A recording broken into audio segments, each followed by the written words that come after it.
Laravel के अंदर हम माइग्रेशन वगैरह को किस तरीके से बनाते हैं हमने ये देखा था पिछले सेशंस के अंदर। और इस सेशन के अंदर हम देखेंगे कि हम डेटाबेस में क्यूरीज वगैरह किस तरह से रन करते हैं और उसके अंदर क्या बेसिक क्यूरीज हमारी क्या होती हैं डेटाबेस के अंदर। और इसके अलावा बेसिक क्यूरीज के अलावा हम देखेंगे कि लारावेल के अंदर हम मॉडल्स वगैरह किस तरीके से क्रिएट करते हैं, कंट्रोलर्स कैसे क्रिएट करते हैं, और मॉडल्स का क्या काम होता है और कंट्रोलर्स का क्या काम होता है।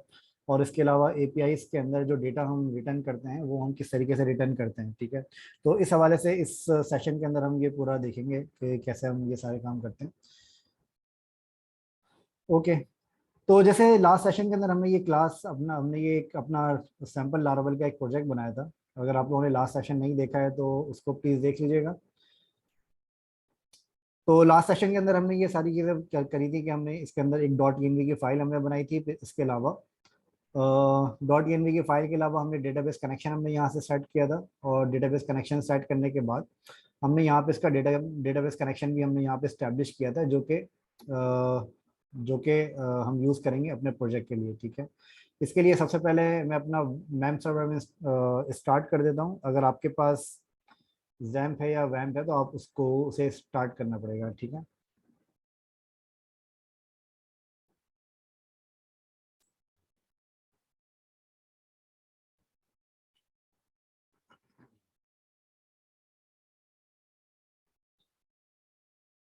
ओके। असल में छुट्टी वाला दिन होता है तो इसके अंदर ज़्यादातर लोग हमारी रिकॉर्डिंग्स देख रहे होते हैं। तो एनीवेज हम इसको कंटिन्यू रखते हैं। इतने लोगों ने ज़्यादा लोगों ने हमें ज्वाइन नहीं किया है। ओके, तो जब हम लारावेल का कोई डिफ़ॉल्ट प्रोजेक्ट जब हम सेटअप करते हैं तो डिफ़ॉल्ट प्रोजेक्ट सेटअप करने के बाद हमारे पास एक हमारे हमारे पास जो है वो लारावेल कुछ इस तरह की डायरेक्टरीज हमें बनाकर दे देता है, जिसके अंदर हमारे पास एक डॉट की फाइल होती है। और डॉट की फाइल के साथ साथ हमारे पास एक राउट्स और रिसोर्सेज वगैरह भी यहाँ पे बने हुए होते हैं। और इसके अंदर कुछ सैम्पल माइग्रेशंस भी बनी हुई होती हैं। ठीक है, लेकिन इसके अंदर माइग्रेशंस बनाने के लिए आप एक कमांड रन करते हैं आर्टिसन मेक माइग्रेशन की, लास्ट सेशन के अंदर जैसे मैंने बताया था। फिर जब आप ये कमांड्स वगैरह रन करते हैं तो फिर आपका ये लारावेल अपना आपका जो टेबल है इस टेबल को अ, आपके डेटाबेस के अंदर ऐड कर देता है। ठीक है, यहाँ पर मैं डेटाबेस कनेक्ट कर लेता हूँ अपना। डेटाबेस कनेक्ट करने के लिए मैं सिंपल एक लार्वल टेस्ट के नाम से हमारा एक डेटाबेस है। मैं अपना डेटाबेस यहाँ पे कनेक्ट कर लेता हूँ। इसके अंदर मैं अपना ओपन कर लूँगा लारावेल टेस्ट का डेटाबेस। इसके अंदर मेरे पास आपको अभी इनिशियली जो आपको नज़र आ रहा है वो आपको ये वाले टेबल्स आपको नजर आएंगे इनिशियली, जो आपके पास लारावेल डिफॉल्ट आपको क्रिएट करके देता है। ठीक है, ये प्रोडक्ट्स वाला जो टेबल है ये हमने लास्ट सेशन के अंदर क्रिएट किया था। अगर आपको ये देखना है कि किस तरीके से हम टेबल्स वगैरह क्रिएट करते हैं तो आप देख सकते हैं। अच्छा, एक चीज जो मैंने आप लोगों को नहीं बताई थी लास्ट सेशन के अंदर वो मैं आप लोगों को इसके अंदर बताने जा रहा हूँ। अच्छा, माइग्रेशंस जब आप रन करते हैं अपने लारावेल के प्रोजेक्ट की, तो लारावेल की प्रोजेक्ट की जो माइग्रेशंस आपकी होती हैं वो माइग्रेशंस आप जब रन कर रहे होते हैं तो उसकी माइग्रेशंस का सारा रिकॉर्ड आपको इस माइग्रेशंस की टेबल के अंदर आपको नजर आ रहा होता है। ठीक है, तो जो भी आप माइग्रेशंस रन करते हैं वो माइग्रेशंस आपको यहाँ पर नजर आ रही होती है। अच्छा, फिर इसके अलावा जब आप ये माइग्रेशन रन कर देते हैं तो फिर माइग्रेशन रन होने के बाद लारावेल आपका प्रोजेक्ट का जो स्कीमा होता है, जो आपके टेबल का स्कीमा होता है जो आपने डिफाइन किया होता है लारावेल माइग्रेशन के अंदर, वो आपको यहाँ पे क्रिएट करके दे देता है डेटाबेस के स्ट्रक्चर के अंदर। ठीक है, अच्छा, फिर अगर आपको इसके अंदर डेटा वगैरह ऐड करना होता है तो उसके अंदर अगर आपको सैंपल डेटा ऐड करना है तो उसको आप सीडर के थ्रू ऐड कर देते हैं, जो कि हमने लास्ट सेशन के अंदर सीडर्स अपने बनाए थे, जो कि आपको डेटाबेस सीडर के अंदर नजर आ जाएगा। ठीक है, ये डेटाबेस सीडर के अंदर हमने एक रिकॉर्ड हमने क्रिएट किया था, जो कि आपको यहाँ पे नज़र आ रहा है प्रोडक्ट्स के अंदर। ये एक रिकॉर्ड हमने यहाँ पे क्रिएट किया था डेटाबेस सीडर में से। ठीक है, अच्छा, फॉर एग्जांपल आपको इसके अंदर कुछ मजीद और आपको जो है वो इसके अंदर एपीआईज वगैरह बनानी है या फिर आपको मजीद आपको डेटा इंसर्ट वगैरह करना है, तो उसके लिए सबसे पहले मैं आपको ये बता देता हूँ कि एपीआईज क्या होती हैं और एपीआईज के आपके पास क्या क्या टाइप्स होती हैं, ताकि आपको ये चीज़ क्लियर रहे कि एपीआई जब आप बनाएंगे तो आपको ये चीज़ों को आपको जहन में रखना पड़ेगा। अच्छा, एपीआई जब आप यहाँ पे कोई भी बनाते हैं तो एपीआईज बनाने के लिए आपको दो चीज़ों की रिक्वायरमेंट होती है। एक तो रिक्वायरमेंट आपको होती है जो कि आपको एपीआई का एक एंड पॉइंट होता है। एंड पॉइंट कहते हैं एपीआई के यूआरएल को। मतलब जब भी आप कोई एपीआई इंटीग्रेट करते हैं तो उसके अंदर आपको एंड पॉइंट आपको अपना डिफाइन करना होता है कि इस एपीआई का एंड पॉइंट क्या है, और उसके बाद आप उसके रिस्पॉन्स में क्या भेजना चाह रहे हैं, मतलब रिस्पॉन्स और रिक्वेस्ट क्या होती है मैं आपको बताता हूँ थोड़ी देर में। अच्छा, जब आप एपीआई का कोई एंड पॉइंट जब आप बताते हैं तो एंड पॉइंट का मतलब ये होता है कि आपको वो यूआरएल बताना होता है कि अगर कोई एपीआई कॉल करेगा तो वो उस यूआरएल को यूज करते हुए उस एपीआई को कॉल करेगा। एपीआई क्यों यूज करते हैं? एपीआई को अगर आप फ्रंट एंड के ऊपर देखेंगे तो एपीआई को हम इसलिए यूज करते हैं ताकि जो आपकी सर्वर साइड से जो कम्युनिकेशन है, जैसे अगर आप फॉर एग्जांपल किसी कोई आप डेटा अपडेट करना चाह रहे हैं, आप डेटा को कोई रिवर्ट कर आप डेटा को कोई अपडेट करना चाह रहे हैं, इंसर्ट करवाना चाह रहे हैं, या आप डेटा को डिलीट करवाना चाह रहे हैं, तो आप बगैर पेज लोड किए आप सिंपल आप एपीआई रिक्वेस्ट के थ्रू आप अपनी सारी सर्वर बेस आप सारे काम कर सकते हैं।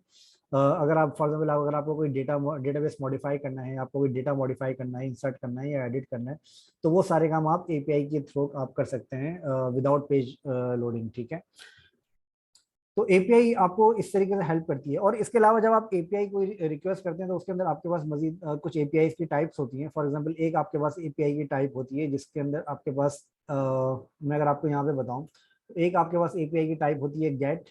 ठीक है, एक आपके पास एपीआई की टाइप होती है पोस्ट, और इसके अलावा आपके पास एक एपीआई की टाइप होती है पुट, और एक और आपके पास एपीआई की टाइप होती है वो है डिलीट।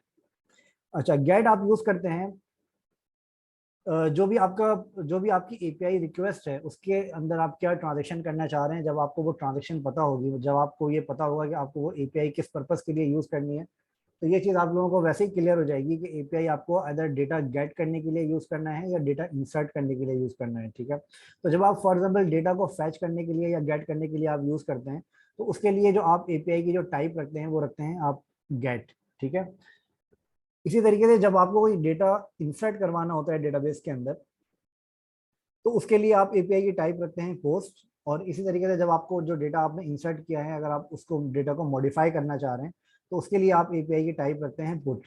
ठीक है, अगर आपको कोई डेटा डिलीट करना है तो उसके लिए आप एपीआई की टाइप रखते हैं डिलीट। ठीक है, तो ये आपकी चारों अलग अलग डेटा अलग अलग आपकी एपीआई की टाइप्स होती हैं जो कि आपको यूज करनी होती है अपनी एपीआई को बनाने के टाइम पे। ठीक है, मैं अभी आपको बता दूंगा ये किस तरीके से आपको टाइप्स वगैरह आप सेट कर सकते हैं इसकी। एनीवेज, अच्छा, तो ये आपके पास चार इस तरह की एपीआई टाइप्स होती हैं। इसके अलावा अगर आपको कोई एपीआई टाइप्स वगैरह अगर आपको मालूम करनी है तो आपके पास ये एक सॉफ्टवेयर है पोस्टमैन के नाम से।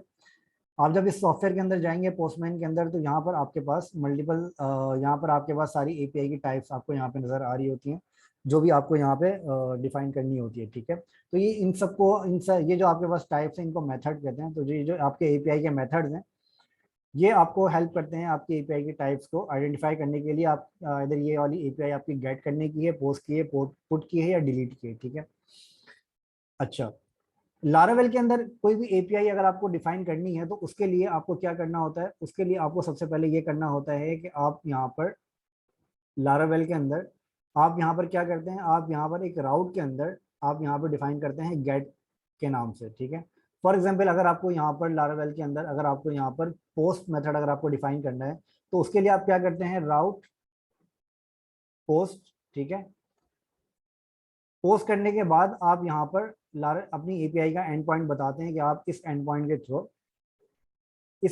थ्रू आप इस एपीआई को अपडेट कर सकते हैं। ठीक है, तो इस तरीके से आप अपनी एपीआई को इजीली अपडेट कर सकते हैं अच्छा, इस तरीके से आप अपनी एपीआई को का एंड पॉइंट आप यहाँ पर डिफाइन कर सकते हैं आराम से, ठीक, आसानी से। ठीक है, अब इसके बाद आपको जो डिफाइन करना होता है वो आपके दो अलग अलग पैरामीटर्स हैं जो आपको यहाँ डिफाइन करने होते हैं। एक आपका होता है एंड पॉइंट फर्स्ट वाला, और दूसरा पैरामीटर आपका होता है इसका फंक्शन। अब फॉर एग्जाम्पल आपको जो इस फर्स्ट पैरामीटर के अंदर आपको एंड पॉइंट डिफाइन करना होता है और दूसरे पैरामीटर के अंदर आपको अपना एक्शन डिफाइन करना होता है जो आप इसके अंदर करना चाह रहे हैं। अब यहाँ पर इसके अंदर जो मैंने काम किया है वो मैंने किया है सिंपल, मैंने फंक्शन के अंदर एक मैंने रिस्पॉन्स के अंदर डेटा मैंने रिटर्न करवाया है जो कि मेरा this is my data return करेगा, सिर्फ ये मैंने रिटर्न करवाया है। ठीक है, तो पोस्ट का भी यूज करने का तरीका सेम है। फॉर एग्जाम्पल मैं इसका एपीआई का एंड पॉइंट रखता हूँ टेस्ट पोस्ट। ठीक है, और इसके अंदर मैं यहाँ पे एक फंक्शन रिटर्न करता हूँ। इस फंक्शन के अंदर मैं यहाँ पे बताता हूँ कि मुझे जो रिटर्न करना है वो रिटर्न रिस्पॉन्स जेसन।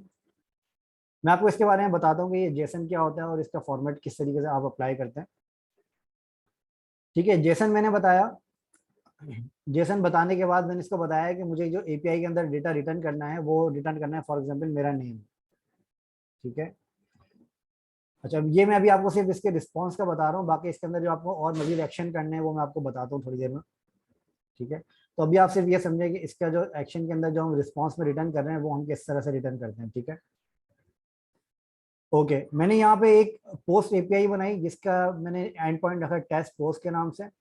और इस एपीआई को जब मैं यहाँ पे गेट करता हूँ, फॉर एग्जांपल मेरा जो यूआरएल है वो यूआरएल मेरा है ये मेरा यूआरएल है 1270.0.1 और उसके बाद कॉलन और 8000।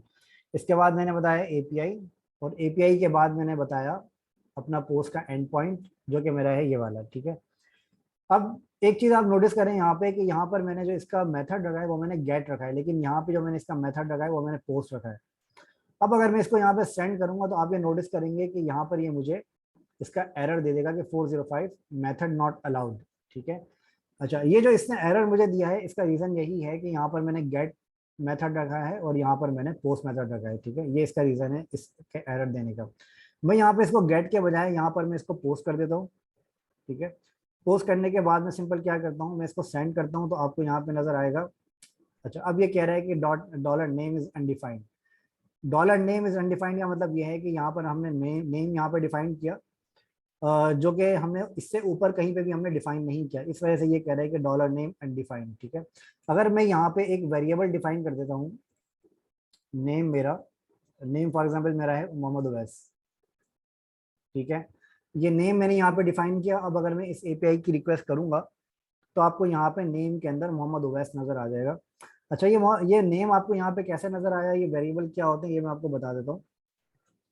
अच्छा, वेरिएबल्स आप यूज करते हैं फॉर एग्जांपल अगर आपको एक वैल्यू को बार बार आपको यूज करना है तो उसके लिए बेस्ट प्रैक्टिस ये होती है कि आप उस एक वैल्यू को आप एक वेरिएबल के अंदर स्टोर कर लें आप, और आप उस वेरिएबल को आप रीयूज कर सकें, ताकि अगर आप इस वैल्यू को अगर आप बार बार बाद में अगर चेंज करते हैं तो आपको वेरिएबल के अंदर चेंज नहीं, हर वेरिएबल के अंदर आपको चेंज नहीं करना पड़ेगा, आपको सिर्फ एक जगह आपको चेंज करना पड़ेगा, ठीक है। और फॉर एग्जाम्पल ये जो नेम यहाँ पर आ रहा है, ये नेम मैं यहाँ पे इसको इस तरीके से कर देता हूँ। फर्स्ट नेम में मेरा क्या है, मोहम्मद, और लास्ट नेम में मेरा है, यहाँ पे मैंने कर दिया लास्ट नेम, और इसके अंदर मैंने कर दिया ओवैस, ठीक है। अब यहाँ पे मैंने जो रिटर्न किया वो मैंने फर्स्ट नेम अलग रिटर्न कर दिया, ठीक है। यहाँ पे मैंने फर्स्ट नेम अलग रिटर्न किया, और यहाँ पे मैंने इसको डिफाइन कर दिया फर्स्ट अंडरस्कोर नेम, और यहाँ पे मैंने इसको डिफाइन किया लास्ट अंडरस्कोर नेम, ठीक है। ये मैंने डिफाइन किया, और ये डिफाइन करने के बाद अब मैं यहाँ पे बताता हूँ कि फॉर एग्जांपल जो मेरा फुल नेम है वो फुल नेम मेरा क्या होना चाहिए। फुल नेम मेरा होना चाहिए मोहम्मद उवैस, ठीक है।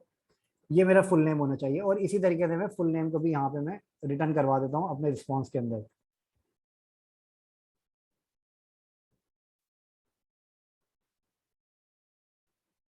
फुल नेम को भी मैंने अपने रिस्पॉन्स में रिटर्न करवा दिया। अब अगर आप यहाँ पे नोटिस करें तो यहाँ पर जब मैं इसको सेंड करूंगा तो यहाँ पर ये मुझे एरर दे रहा है फर्स्ट नेम। अच्छा, ओके, फर्स्ट नेम की स्पेलिंग मिस्टेक है, फर्स्ट नेम की स्पेलिंग आपकी करेक्ट होनी चाहिए, मतलब जो भी वेरिएबल आप यूज कर रहे हैं उसकी स्पेलिंग करेक्ट होनी चाहिए, ठीक है। अच्छा, यहाँ पर मैंने फर्स्ट नेम डिफाइन कर दिया जो कि मेरा मोहम्मद उवैस है, लास्ट नेम मैंने डिफाइन कर दिया जो कि उवैस है, फुल नेम डिफाइन कर दिया वो भी मोहम्मद उवैस है, ठीक है। अच्छा, इसके अंदर अगर आप इसको कॉमा लगा के डिफाइन करेंगे तो इसका मतलब है कि ये आपको सारी वैल्यूज को अलग अलग रिटर्न करेगा। आप इसको कॉमा लगाने के बजाय आप इसको इस तरीके से डिफाइन करें ताकि ये आपकी की और वेरिएबल्स आपके एक साथ आपके आ रहे हो, ठीक है। अब अगर मैं इसको चेक करता हूँ तो आपको ये नजर आएगा फर्स्ट नेम के अंदर मोहम्मद, लास्ट नेम के अंदर उवैस, और फुल नेम के अंदर मोहम्मद उवैस। लेकिन इसके अंदर अभी एक मिस्टेक क्या है, इसके अंदर एक मिस्टेक अभी ये है कि फॉर एग्जांपल आप अगर ये फर्स्ट नेम को देखते हैं और लास्ट नेम को देखते हैं तो ये आपका फर्स्ट नेम और लास्ट नेम आपका सेम है, मतलब फर्स्ट नेम आपका ये है और लास्ट नेम आपका ये है। लेकिन फर्स्ट नेम यहाँ पर भी आपने सेम यूज किया है और यहाँ पर भी आपने सेम यूज किया है। तो बजाय इसके, अब फॉर एग्जाम्पल आपको इन फ्यूचर ये फर्स्ट नेम और फुल नेम आपने काफी सारी दफा यूज किया हुआ है अपने किसी फंक्शन के अंदर फॉर सपोज, ठीक है। और आपको फॉर एग्जांपल आपको फर्स्ट नेम चेंज करना पड़ता है तो आपको क्या करना पड़ेगा, आपको हर जहां पर भी आपने ये फर्स्ट नेम यूज किया है मोहम्मद, आपको वो चेंज करना पड़ेगा सारे अपने वेरिएबल्स के अंदर। तो इसके लिए बेहतर तरीका, फॉर एग्जांपल मैं मोहम्मद की जगह में यहाँ पे मोहम्मद की फॉर एग्जांपल स्पेलिंग मिस्टेक हो गई है, मैं यहाँ पे MU की जगह MO यूज करना है मुझे, तो मैं क्या करूंगा, मैं यहाँ पे MOHAMMAD कर देता हूँ। और यहाँ पर भी मैं सेम कर देता हूँ। तो अब इसके अंदर इसका लॉस क्या है, लॉस इसके अंदर ये है कि आप इसके अंदर दो दो दफा आप अपडेट कर रहे हैं, ठीक है। लेकिन अगर आप वेरिएबल्स को यूज करते हैं, फॉर एग्जाम्पल आप यहाँ पर मोहम्मद आपने एक दफा यूज किया और इसके बाद आपने इस वेरिएबल को, मोहम्मद की जगह आपने यहाँ पे इस वेरिएबल को आपने यूज कर लिया, ठीक है। अब अगर आप यहाँ पर अपना रिस्पांस देखते हैं तो रिस्पांस अभी भी आपका सेम आ रहा है, लेकिन अभी आपका बेनिफिट क्या है कि आप एक जगह चेंज करेंगे और आपका दूसरी जगह भी ऑटोमेटिकली चेंज हो जाएगा, ठीक है। इसी तरीके से यहाँ पर ही मैं यही यूज करता हूँ, for example first name last name, यहाँ पर भी मैं अपना यूज कर लेता हूँ लास्ट नेम, ठीक है। यहाँ पर भी मैंने अपना यूज किया लास्ट नेम। अब मैं अगर इसको सेंड करूंगा तो आपको यहाँ पे सेम रिजल्ट नजर आएगा, कोई डिफरेंस नहीं है इसके अंदर। अच्छा, सेम रिजल्ट आपको क्यों नजर आ रहे हैं, वो इसलिए नजर आ रहे हैं, पहले हम यहाँ पे हार्ड कोडेड वैल्यूज यूज कर रहे थे फुल नेम के अंदर, अब हम यहाँ पर फर्स्ट नेम के वेरिएबल्स हम यूज कर रहे हैं, ठीक है। अच्छा, अगर आप यहाँ पे नोटिस करें तो हमने एक, मतलब ये सारी जो मैं आपको चीजें बता रहा हूँ ये आपकी पीएचपी की चीजें हैं, ठीक है। ये आपका पीएचपी का स्टफ है सारा। तो इसको आप लारावेल जैसे पीएचपी के बेस पर है, तो फिर आप यहाँ पे पीएचपी का कोड भी इजीली यूज कर सकते हैं, ठीक है। अच्छा, जब मैंने यहाँ पे फर्स्ट नेम यूज किया तो इसके बाद आप यहाँ पे देख रहे हैं मैंने डॉट लगाया है, ठीक है। ये डॉट मैंने क्यों लगाया है, ये डॉट आपको हेल्प करता है आपके वेरिएबल्स को कनेक्ट करने के लिए, ठीक है। अगर मैं यहाँ पे फॉर एग्जांपल डॉट नहीं लगाता हूँ और मुझे यहाँ पे फर्स्ट नेम और लास्ट नेम को अलग अलग यहाँ पे डिफाइन करना है, तो आप यहाँ पे देखेंगे कि ये मुझे यहाँ पे इस तरह से एरर दे रहा है, ठीक है। ये एरर क्यों दे रहा है, क्योंकि हम यहाँ पे इस तरीके से, ये जैसे प्रोग्रामिंग लैंग्वेज है, सर्वर साइड लैंग्वेज है, तो इसके अंदर हम इस तरीके से डिफाइन नहीं कर सकते। हमें क्या करना होता है, हमें एक वेरिएबल को दूसरे वेरिएबल से कनेक्ट करने के लिए हमें डॉट यूज करना पड़ता है, ठीक है। अच्छा, डॉट यूज करने के बाद अब यहाँ पे मैंने देखे दो अलग अलग कनेक्शन बना कनेक्ट किए हैं, एक मैंने डॉट को इससे कनेक्ट किया है, फिर मैंने इसके बाद डॉट को दोबारा लास्ट नेम से कनेक्ट किया है, ठीक है। अच्छा, ये मैंने क्यों किया है, ये करने का रीजन ये है कि जब मैं यहाँ पे जब मुझे यहाँ पे स्पेस चाहिए, फॉर एग्जांपल मोहम्मद के बाद मुझे यहाँ पे स्पेस चाहिए, ठीक है। ये स्पेस देने के लिए मैंने डॉट के बाद आगे ये यूज किया। अगर फॉर एग्जांपल मैं यहाँ पे ये हटा देता हूँ, ये हटाने के बाद अगर मैं सेंड करूंगा इसको, तो आप यहाँ पे देखेंगे मोहम्मद के आगे स्पेस मेरा अब नहीं आ रहा, ठीक है। तो स्पेस लाने के लिए इसको मैंने थोड़ा सा जूम कर दिया ताकि आप लोगों को क्लियरली नजर आ जाए। अच्छा, ये स्पेस लाने के लिए मैंने क्या किया, मैंने यहाँ पे स्पेस एक मैनुअली क्रिएट किया और मैंने यहाँ पे डॉट लगा के इसको वापस कनेक्ट कर दिया, ठीक है। ये करने के बाद अब अगर मैं यहाँ पे कोई एपीआई रिक्वेस्ट यहाँ पे मैं सेंड करूंगा, सेंड करता हूँ, तो अभी आपको यहाँ पे स्पेस भी नजर आ रहा है और आपके जो वेरिएबल्स हैं वो आपके रीयूज भी हो रहे हैं, ठीक है। तो इस तरीके से आप अपने वेरिएबल्स को रीयूज कर सकते हैं और इस तरीके से आप अपने रिस्पांस के अंदर जेसन के अंदर डेटा पास कर सकते हैं, ठीक है। अच्छा, अब मैं आपको थोड़ा सा बता देता हूँ कि जेसन क्या होता है।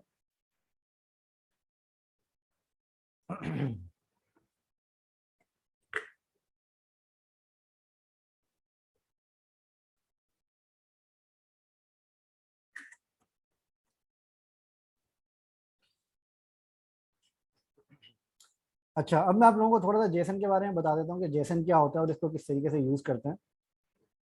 अच्छा, जेसन का जो आपका होता है, ये आपका होता है data data type data format करने के लिए आपको ये यूज करते हैं जेसन को। मैं बिल्कुल सिंपल डेफिनेशन के अंदर आपको बता रहा हूँ, बहुत ज्यादा टेक्निकल टर्म में यूज नहीं कर रहा। जेसन जो आपका होता है वो होता है आपका डेटा फॉर्मेट करने के लिए, ठीक है। डेटा फॉर्मेट, फॉर एग्जाम्पल जब आप कोई डेटा प्रोसेस कर रहे होते हैं किसी भी सर्वर साइड लैंग्वेज के साथ, तो कंप्यूटर आपकी अपनी जबान नहीं समझता, ठीक है। तो कंप्यूटर की जबान के अंदर हमें उनसे बात करनी पड़ती है, तो उसके लिए हमारे पास एक फॉर्मेट पहले होता था, वो होता था एक्सएमएल के नाम से, ठीक है। एक्सएमएल फॉर्मेट अगर आप लोगों में से किसी ने नाम सुना हो, तो पहले हम एक्सएमएल का फॉर्मेट यूज करते थे, जो कि जिसको हम उस एक्सएमएल के फॉर्मेट का फिर हम अपना स्ट्रक्चराइज कर रहे होते थे, ठीक है। लेकिन उसके अंदर काफी सारे उसके अंदर प्रॉस एंड कॉन्स थे, जो कि काफी सारे उसके अंदर लॉसेस थे, जिसकी वजह से जो इसकी जो रेसन जो डेटा टाइप्स हम यूज करते हैं वो हम करते हैं जेसन, ठीक है। तो जेसन हमें और ज्यादा फ्लेक्सिबिलिटी देता है अपने डेटा को मोर और प्रॉपर तरीके से स्ट्रक्चराइज वे में यूज करने का, ठीक है। अब जेसन आप किस तरीके से जेसन को फॉर्मेट कर सकते हैं, जेसन को फॉर्मेट करने के लिए आपको क्या करना होता है, मैं आपको आपके सामने यहाँ पे एक सिनेरियो रख रहा हूँ। फॉर एग्जाम्पल आपके पास एक डेटा स्ट्रक्चर है, वो आपका डेटा स्ट्रक्चर आपके पास कुछ इस तरह से है कि फॉर एग्जाम्पल आपका एक फ्रेंड है, उस फ्रेंड का जो है नेम है वो है मोहम्मद उवैस, या उस फ्रेंड का जो नेम है वो है हसान, ठीक है। हसान की जो एज है वो है फॉर एग्जाम्पल 30, और हसान जिस यूनिवर्सिटी में पढ़ता है उस यूनिवर्सिटी का नाम है, फॉर एग्जांपल हसान जिस यूनिवर्सिटी में पढ़ता है फॉर एग्जांपल उस यूनिवर्सिटी का नाम है, मैं ऐसे ही रख देता हूँ, टेस्ट यूनिवर्सिटी, ठीक है, या फास्ट कर देता हूँ इसको। अच्छा, और इसके अलावा अब हसान जिस ग्रेड के अंदर पढ़ता है वो ग्रेड है आपका, फॉर एग्जांपल हसान जो पढ़ रहा है वो है आपका फॉर एग्जांपल सॉफ्टवेयर इंजीनियरिंग, ठीक है। अब हसान के कुछ और भी फ्रेंड्स हैं, अब इसके अंदर हसान के कुछ और भी फ्रेंड्स हैं, वो कौन से हो सकते हैं? वो उन फ्रेंड्स के की भी आपकी अलग अलग इन्फॉर्मेशन हो सकती है। फॉर एग्जांपल उसका एक फ्रेंड है, फॉर एग्जांपल अभी यहाँ पे हमारे पास 3 लोग हैं, तो मैं इन्हीं के नाम में यहाँ पे रखता हूँ, बिलाल, इमरान, खालिद, ठीक है। तो अभी हमारे पास ये 3 फ्रेंड्स हैं। अब ये तीनों फ्रेंड्स आप अज्यूम करें कि ये तीनों हसान के फ्रेंड्स हैं, ठीक है। अब इन तीनों फ्रेंड्स की अपनी अपनी डिटेल्स अपनी हो सकती हैं, इन तीनों फ्रेंड्स की, ठीक है। इन तीनों फ्रेंड्स की अपनी अपनी डिटेल क्या हो सकती है? अब बिलाल की भी फॉर एग्जांपल सेम डिटेल है, बिलाल की जो एज है वो 30 है, फास्ट यूनिवर्सिटी में पढ़ता है और सॉफ्टवेयर इंजीनियरिंग कर रहा है, ठीक है। तो इस तरह की डिटेल आपके इन तीनों की हो सकती है। तो ये आपका एक सिंपल डेटा डेटा स्ट्रक्चर है जो कि हमने यहाँ पे बनाया है, ठीक है। अच्छा, इस डेटा स्ट्रक्चर को अगर आपको जेसन फॉर्मेट के अंदर अगर आपको अप्लाई करना है तो वो आप कैसे अप्लाई करेंगे? जब भी आप कोई जेसन का फॉर्मेट यहाँ पे लिखेंगे तो उस जेसन के फॉर्मेट को लिखने के लिए आपको क्या करना होगा? आपको सबसे पहले आपको एक फाइल बनानी होगी। अगर आप फाइल नहीं भी बनाते तो आप इसको पीएचपी के अंदर भी लिख सकते हैं। आपको एक फाइल बनानी होगी, फाइल को का नाम आप रख दें for example data dot JSON. Dot JSON जो है वो इसका फॉर्मेट होता है, डॉट जेसन इसका फॉर्मेट होता है जो भी आपकी जेसन की फाइल होती है। तो मैंने इसका नाम रखा डेटा डॉट जेसन और मैंने इसको सेव कर दिया, ठीक है। सेव करने के बाद आपको यहाँ पे अगर आप नोटिस करें तो यहाँ पे आपको 2 कर्ली ब्रैकेट्स नजर आएंगे, ठीक है। लेफ्ट और राइट कर्ली ब्रैकेट्स आपको यहाँ पे नजर आएंगे। तो इसका ये मतलब होता है कि जब भी आप कोई जेसन की फाइल बनाएंगे तो उस जेसन की फाइल का जो फॉर्मेट है वो आपका कर्ली ब्रैकेट्स के साथ स्टार्ट होगा, ठीक है। अब आपने जो यहाँ पे अब आपने जो यहाँ पे डेटा बनाया है, इस डेटा को मैं सिंपल उठा के मैं इसको यहाँ पे लेके चले जाता हूँ। तो अभी आपको यहाँ पे रेड कलर के कुछ एरर्स नजर आएंगे, तो इनको इग्नोर करिएगा कि रेड कलर के जो एरर्स हैं इनका, ये सिर्फ मैंने आपको समझाने के लिए डेटा को इस तरह से प्लेस किया है, ठीक है। अच्छा, अब इसके अंदर आपके पास 2 अलग अलग तरह की चीजें होती हैं। एक आपके पास होता है, एक आपके पास होती है की, और एक आपकी होती है वैल्यू, ठीक है। की आपकी जो होती है उससे आप ये आइडेंटिफाई करते हैं कि जो आपके पास ये वाला जो डेटा है इसको आप किस नाम से बुलाना चाहेंगे अपनी फाइल के अंदर, अपने जब आप इसको इंटीग्रेट करेंगे या इसको आप क्रिएट करेंगे, ठीक है। तो आपको रखनी पड़ती है, एक की रखनी पड़ती है आपको, और एक आपको इसकी वैल्यू रखनी होती है, ठीक है। तो अभी हमने यहाँ पे जो डिफाइन किया है वो हमने यहाँ पे सिर्फ वैल्यूज डिफाइन करी हैं, की हमने डिफाइन नहीं करी किसी भी आपके डेटा की डिफाइन करने के लिए आपको क्या करना होगा? की डिफाइन करने के लिए सबसे पहले आप यहाँ पे जेसन फॉर्मेट एक बनाएंगे। जेसन फॉर्मेट के लिए आपकी की फॉर एग्जांपल हसन क्या है? हसन आपका नेम है, ठीक है। इसी तरीके से 30 क्या है? 30 है एज, ठीक है। इसी तरीके से आपके पास यूनिवर्सिटी नेम क्या है?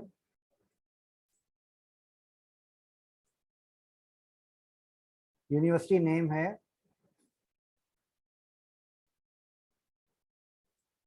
फास्ट यूनिवर्सिटी, ठीक है। ये मैं आपको बताता हूँ कि मैंने कोर्स यहाँ पे क्यों लगाए हैं, ठीक है। ये आपको अभी थोड़ी देर में पता चल जाएगा। ये मतलब क्या स्टडी क्या कर रहे हैं? ये कर रहे हैं स्टडी इन सॉफ्टवेयर इंजीनियरिंग, ठीक है। ये मैं अपने अपने वर्ड्स में लिख रहा हूँ, बाकी आप इसको खुद डिफाइन कर सकते हैं। अच्छा, इसको फिलहाल मैं यहाँ पे स्किप कर देता हूँ, मैं इसके बारे में आपको थोड़ी देर में समझाता हूँ, ठीक है। अच्छा, अब यहाँ पे जो हमने जेसन का फॉर्मेट यहाँ पे अप्लाई किया है, इस जेसन के फॉर्मेट के अंदर हमने यहाँ पे एक की डिफाइन करी और इसकी वैल्यू डिफाइन करी, ठीक है। अच्छा, इसके अंदर वैल्यू के अंदर अगर आप नोटिस करें तो इसको मैंने कोट्स के अंदर लिखा है और इसको मैंने विदाउट कोट्स लिखा है, और इन सबको भी मैंने कोट्स के अंदर लिखा है। उसका रीजन ये है कि जब आप इसको कोट्स के अंदर लिखते हैं तो कोट्स के अंदर लिखने के बाद आपका आपकी ये जो वैल्यू है ये आपकी स्ट्रिंग में कन्वर्ट हो जाती है। स्ट्रिंग आपकी एक डेटा टाइप होती है। डेटा टाइप्स में अभी आपको 3 डेटा टाइप्स आपको मैं बताता हूँ। एक डेटा टाइप आपकी होती है स्ट्रिंग, और एक डेटा टाइप आपकी होती है इंटीजर, ठीक है, और एक डेटा टाइप आपकी होती है अरे। तो ये तीन आपके पास डेटा टाइप्स हैं, स्ट्रिंग, इंटीजर और अरे। स्ट्रिंग के अंदर आप जो भी लिखेंगे वो आप कोट्स के अंदर लिखेंगे, सिंगल कोट या डबल कोट, ठीक है। और इंटीजर को आप हमेशा विदाउट कोट्स लिखेंगे, ठीक है। और इंटीजर में हमेशा आपकी न्यूमेरिक वैल्यूज होती हैं, इंटीजर में आपकी स्ट्रिंग, आपकी एबीसीडी वगैरह नहीं होती, मतलब आपकी न्यूमेरिक वैल्यूज होती हैं सिर्फ। और अरे के अंदर आपका होता है मल्टीपल अमाउंट ऑफ डेटा, मतलब मल्टीपल वैल्यूज आपकी अरे के अंदर आपकी होती हैं, ठीक है। अच्छा, स्ट्रिंग के अंदर आप कोट्स के अंदर लिखते हैं, इंटीजर को आप विदाउट कोट्स लिखते हैं, और अरे को आप लिखते हैं स्क्वायर ब्रैकेट के साथ, ठीक है। और इसके अंदर आपके पास होते हैं मल्टीपल अमाउंट ऑफ डेटा। इसके अंदर आपका हो सकता है, फॉर एग्जांपल यहाँ पे मैं आपको समझाने के लिए लिख देता हूँ हसन, ठीक है।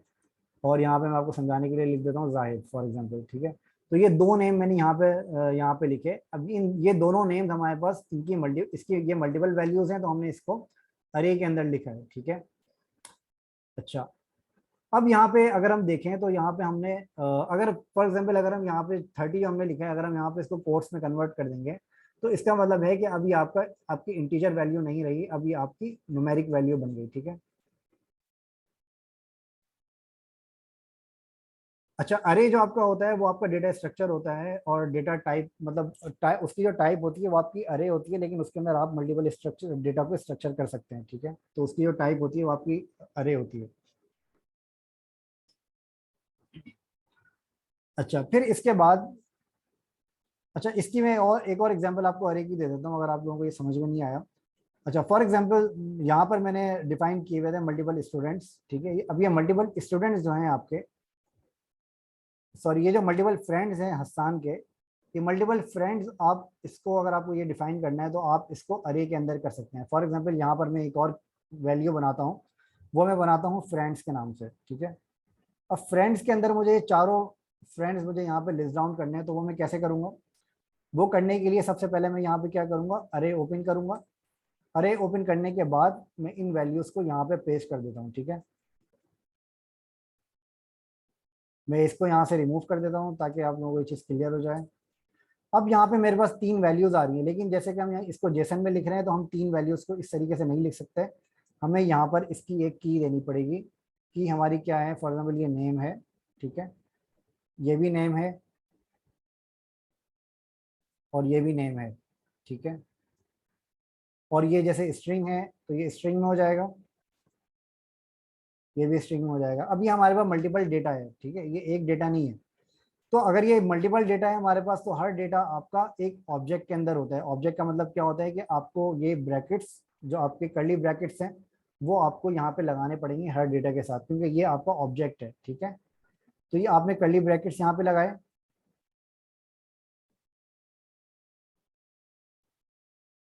ठीक है, ये आपने कर्ली ब्रैकेट्स यहाँ पे लगाए,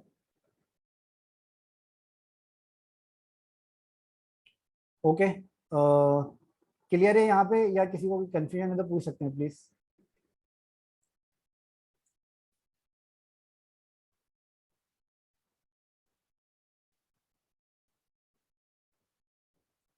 किसी को कोई कंफ्यूजन है तो पूछ सकते हैं प्लीज, अगर किसी को भी कोई कंफ्यूजन है।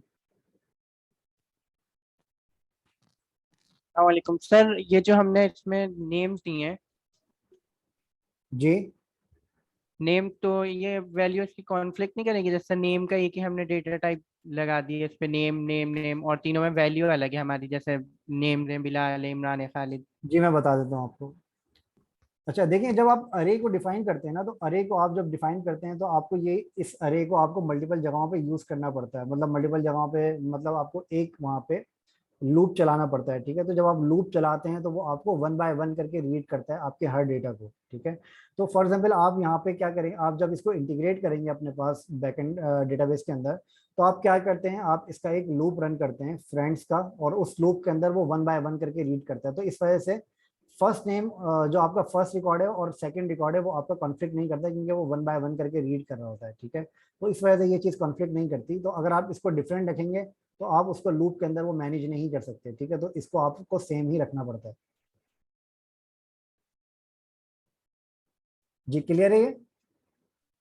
लेकिन अगर हमें लूप में जैसे इसको वैल्यू को अपनी प्रिंट एक तरह से करवाना होता है, लूप में होती है ना, जैसे हम अपनी बिल्कुल वैल्यू को बिल्कुल। कोई प्रिंट करें, तो उसमें तो ये नेम नहीं आएंगे ना, कैसे आएंगे अगर हम वैल्यू देंगे? नहीं, उसमें नेम आएंगे। नेम उसमें कैसे आएंगे, मैं आपको एक छोटी सी एग्जांपल इसकी बता देता हूँ। अब फॉर एग्जांपल आपने एक डेटा स्ट्रक्चर आपने ये बनाया, ठीक है, आपने, मैं आपको एक इसकी रियल प्रोजेक्ट की एक एग्जांपल दे देता हूँ मैं, ठीक है, अभी रिसेंटली मैं इस प्रोजेक्ट पे काम कर रहा था। अच्छा, फॉर एग्जांपल आपने एक क्या किया, आपने एक अरे बनाया, ठीक है। उस अरे को बनाने के बाद ये आपको यहाँ पे नजर आएगा एक वॉलेट डेटा है, एक, ये एक वॉलेट सिस्टम है छोटा सा, ठीक है। इस वॉलेट सिस्टम के अंदर आपके पास ये आपकी रिक्वेस्ट आ रही है, ठीक है। अब इसका अगर मैं आपको रियल डेटा स्ट्रक्चर में दिखाऊं, और ये आपकी एपीआई बनी हुई है, ठीक है। अब इसका अगर मैं आपको रियल डेटा स्ट्रक्चर में दिखाऊं, तो इसके अंदर आपको नजर आएगा, इसके अंदर आपको ये सारी वैल्यूज नजर आएंगी, ठीक है। अब इसके अंदर अगर आप नोटिस करें तो ये जो हमारा अरे है, ये हमारे सामने तीन अलग अलग रिकॉर्ड्स हैं, ठीक है। इसके अंदर जो आपकी ये की है, ये की आपकी डिफरेंट नहीं है, की आपकी सेम है, लेकिन इसके अंदर इसकी ये वैल्यू जो है ये आपकी चेंज हो रही है, ठीक है। ये वैल्यू आपकी चेंज हो रही है, लेकिन जब हम इसका लूप चलाते हैं तो ये किस तरीके से काम करता है बिहाइंड द सीन। ये ऐसे काम करता है कि फॉर एग्जांपल अगर मैं आपको इसका रियल टाइम पे लूप दिखाऊं कि रियल टाइम पे इसका लूप किस तरह से दिखेगा, तो ये हमारा एक प्रोजेक्ट बना हुआ है, रिएक्ट जेएस का प्रोजेक्ट है ये हमारा, ठीक है। अगर आपको रिएक्ट के बारे में नहीं पता तो मुझे बता दीजिएगा, मैं आपको बात थोड़ा सा इसका गाइड कर दूंगा नेक्स्ट क्लासेस के अंदर, ठीक है। अच्छा, ये फॉर एग्जांपल हमने यहाँ पे देखा, ये हमारा एक रिक्वेस्ट का पेज है, इसके अंदर हमने यहाँ पे इस डेटा को हमने यहाँ पे डिस्प्ले करवाया हुआ है इस लूप के अंदर, ठीक है। ये हमारी एक रिक्वेस्ट लिस्ट है, और इसके अंदर हमने मैप लगाया। मैप क्या करता है, मैप करें आप इसको, या फिर आप फॉर करें या फॉर वाइल करें, तो जो आपके लूप्स होते हैं वो आप इसके अंदर रन करते हैं। जबकि जैसे कि जावास्क्रिप्ट है, तो मैं आपको ये जावास्क्रिप्ट के अंदर दिखा रहा हूँ। तो इसके अंदर आप क्या करते हैं कि आप इस पूरे अरे के ऊपर आप एक लूप रन करते हैं, और इस लूप को रन करने के बाद आप क्या करते हैं कि आप इसके one by one her record को यहाँ पे रीड कर रहे होते हैं, ठीक है। और हर रिकॉर्ड को रीड करने के बाद आपको उसके अंदर से उसका डेटा निकालना होता है। अब मैं आपको इसका थोड़ा सा मैं अपना पूरा कोड ये रिमूव करके मैं आपको इसका थोड़ा सा डेटा निकाल के मैं दिखा देता हूँ, ताकि आपको ये चीज़ क्लियर हो जाए। अच्छा, फॉर एग्जाम्पल मुझे जो इसका डेटा यहाँ पे निकालना है वो मुझे प्रिंट करवाना है इसका अमाउंट, ठीक है। मैं इस पूरे डेटा को यहाँ से रिमूव किया मैंने, और इसका यहाँ पे मैं इसका अमाउंट यहाँ पे मैं प्रिंट करवा रहा हूँ, ठीक है। अमाउंट मेरा क्या है, अमाउंट मेरा आ रहा है इसके अंदर, जो आपको ये अमाउंट नजर आ रहा है, ठीक है। तो अब आपको यहाँ पे ये अमाउंट जो नजर आ रहा है 200 200 और 200, तो ये अमाउंट जो आपको यहाँ पे नजर आ रहा है वो आपको इस डेटा स्ट्रक्चर के अंदर से नजर आ रहा है, जो कि आपको तीनों के लिए 200 अमाउंट है। लेकिन अगर यह अमाउंट आपका डिफरेंट होगा, फॉर एग्जाम्पल मैं अमाउंट की जगह इसको आईडी प्रिंट कर देता हूँ, ठीक है। मैं यहाँ पे अमाउंट की जगह आईडी प्रिंट कर देता हूँ। तो अब आपको यहाँ पे जो आईडीज नजर आएंगी वो आएगी 2025 2033 और 2034। वो क्यों आपको नजर आ रही है, क्योंकि ये जो डेटा प्रोसेस करता है बिहाइंड द सीन, वो डेटा को वन बाय वन प्रोसेस करता है, जिसकी वजह से आपका फर्स्ट डेटा सेकंड डेटा के अंदर जो है वो कॉन्फ्लिक्ट नहीं करता, ठीक है। तो ये डेटा को वन बाय वन प्रोसेस करता है। पहले ये एक डेटा प्रोसेस करेगा, फिर ये सेकंड डेटा प्रोसेस करेगा, फिर उसके बाद ये थर्ड रिकॉर्ड आपका प्रोसेस करेगा। तो इस तरीके से ये प्रोसेस करता है। तो इस वजह से आपकी जो ये डेटा टाइप्स हैं ये आपकी एक दूसरे के साथ कॉन्फ्लिक्ट नहीं करती। लेकिन अब फॉर एग्जाम्पल जैसे आप मुझसे पूछ रहे हैं एक सवाल, अब फॉर एग्जाम्पल अगर मैं इसको यहाँ पे आईडी को डिफरेंट कर दूं और यहाँ पे आईडी का नाम डिफरेंट कर दूं, तो उसके लिए फिर मैं यहाँ पे इंटीग्रेट कैसे करूंगा अपने लूप के अंदर। उसके लिए फिर मुझे यहाँ पे अपनी आईडी यहाँ डिफरेंट करनी होगी, सेकंड वाले के लिए आईडी डिफरेंट करनी होगी। तो मतलब जितने हमारे रिकॉर्ड्स हैं सबके लिए हमें आईडी का जो आईडी की जो की है वो हमें डिफरेंट करनी होगी, ठीक है। तो वो चीज़ जो है वो हमारी सही नहीं होती है, उसको हम उसको किसी भी तरीके से हम स्टैंडर्ड और प्रोफेशनल लेवल के ऊपर फॉलो नहीं करते। ये क्लियर है? ये ये तो क्लियर है, ठीक, ये हो गया। लेकिन जैसे हम एक एक सिर्फ एक वैल्यू को प्रिंट करा रहे हो, जैसे हम पीएचपी में लूप अपना चलाते हैं तो उसमें एक वैल्यू को प्रिंट करवा रहे होते हैं, उसमें अपनी जी हाँ। अब इंडेक्स मैं आपको नंबर पे बताता चल रहा होता है, इंडेक्स 0 दे दिया और उसके बाद 1 दे दिया जी कि जी ये वैल्यू हमारे पास प्रिंट हो जाए, मैं बता इस देता हूँ। टाइप। जी मैं बता देता हूँ आपको, मैं बता देता हूँ। अच्छा, अब फॉर एग्जांपल, अब ये आपने अच्छा सवाल पूछा, मैं आपको इसके बारे में थोड़ा सा बता देता हूँ। अब फॉर एग्जांपल आपको क्या करना होता है, अब इस लूप के अंदर से फॉर एग्जांपल आपको वो डेटा गेट करना है जो कि आपका सेकंड रिकॉर्ड है, मतलब जिसका इंडेक्स 1 है, ठीक है। इंडेक्स जैसे कि आपको पता है कि 0 से शुरू होता है। फॉर एग्जांपल अगर आपको वो डेटा गेट करना है जिसका इंडेक्स 1 है, तो वो गेट करने के लिए आप सिंपली क्या कर सकते हैं, वो गेट करने के लिए आप सिंपली यहाँ पर अपनी रिक्वेस्ट लिस्ट के अंदर से आप यहाँ पे डेटा गेट कर सकते हैं 1 और 1 की आईडी। तो अब यहाँ पे जो आपको डेटा नजर आएगा वो आपको वन वाला डेटा नजर आएगा और उसकी आईडी नजर आएगी, ठीक है। तो अब आप यहाँ पे देखेंगे तो आपको वन वाला डेटा आपको अलग नजर आ रहा है और ये आपको मैप अलग नजर आ रहा है, ठीक है। तो ये मैप को भी मैं कमेंट कर देता हूँ ताकि आपको एक ही नजर आए, ठीक है। तो इस तरीके से आप अपनी एक स्पेसिफिक रिकॉर्ड को निकाल सकते हैं रिएक्ट जेएस के अंदर, ठीक है, मतलब जावास्क्रिप्ट के अंदर। ये सेम तरीका आपका पीएचपी के अंदर भी होता है, वो मैं आपको बाद में नेक्स्ट क्लासेस के अंदर बताऊंगा पीएचपी के अंदर किस तरीके से आप निकालते हैं। लेकिन सेम यही तरीका पीएचपी के अंदर भी होता है कि आप अपने स्क्वायर ब्रैकेट्स के अंदर आप यहाँ पे डिफाइन करते हैं अपना इंडेक्स और फिर उसकी आप